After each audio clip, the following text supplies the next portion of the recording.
Okay, so we're on to our next track of the day. Got a great scent article and a super pup about ready to rock and roll. And there's really not much to comment for the first 125 yards of this. I mean, he's really rocking and rolling, maturing quite a bit.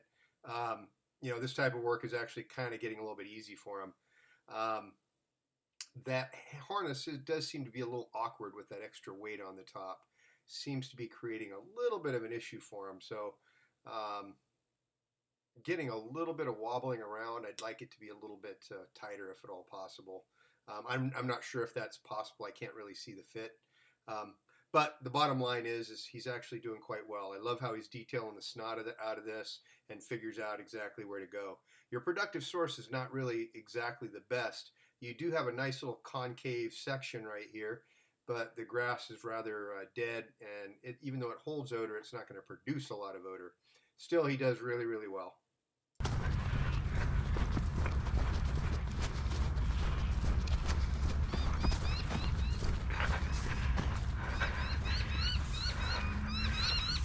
Beautiful.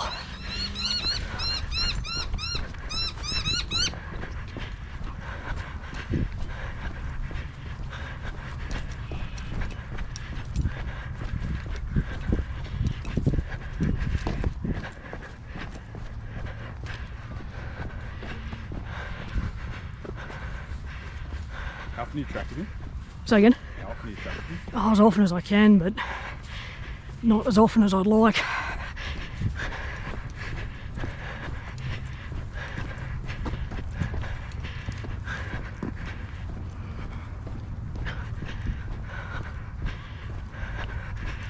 There we go.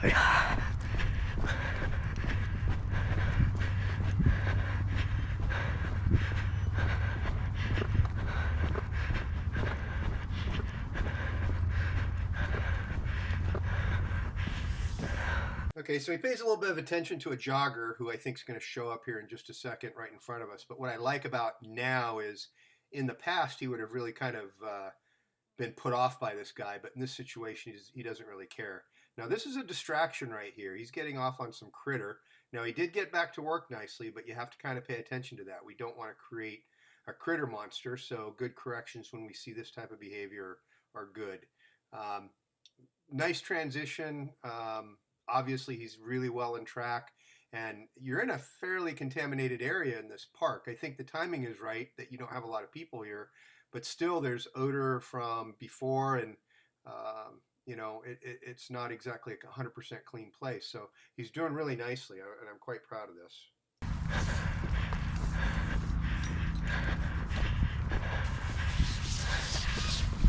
He's coming out of odor right about here, and you're going to see him go really wide heads up. Doesn't quite know what to do, but his solution is to speed up. This is what a lot of dogs do because they get frustrated being out of odor. What I like is he circles back and gets right back into it. You can tell when he gets on the track with that behavior. He's so easy to read now. I mean, he's becoming quite consistent, and I like it a lot. Boom.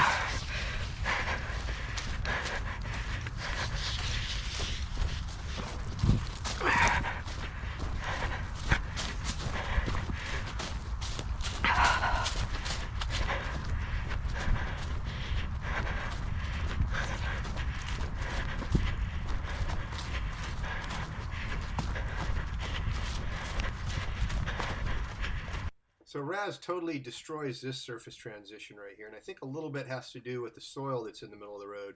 Helps him a little bit in isolating the track, and so he picks it up right on the other side quite nicely.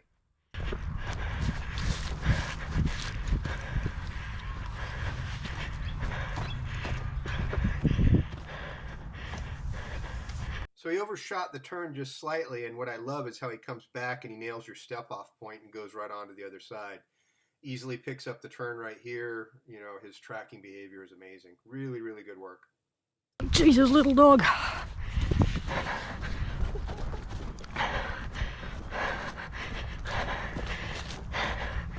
Oh yeah, Wilson's probably bailed Brett up.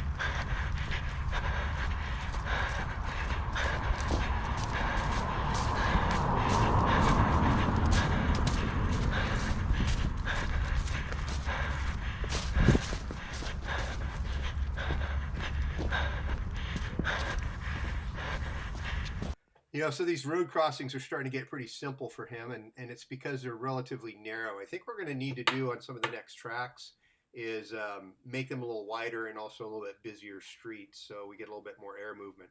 Okay, so I think you're getting a proximity alert right now. He knows he's kind of getting close. I kind of suspected a little bit earlier. You're really deviating off the track line quite a bit. He's really wide open heads up, and this is all probably due to the wind right here. He's in the pool, or he was at the edge of the pool, and now he needs to try to find his way in. So when you're in these situations here, especially towards the end of the track, and you're getting a little bit of proximity alert, try not to be so pushy.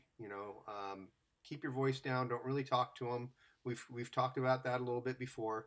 The reason why he came off so wide is because obviously he got into a good air scent, and he's trying to find a way through it. Now, the way dogs do that is they have to work the edge of the scent pool all the way around to either find the scent cone in or the track in.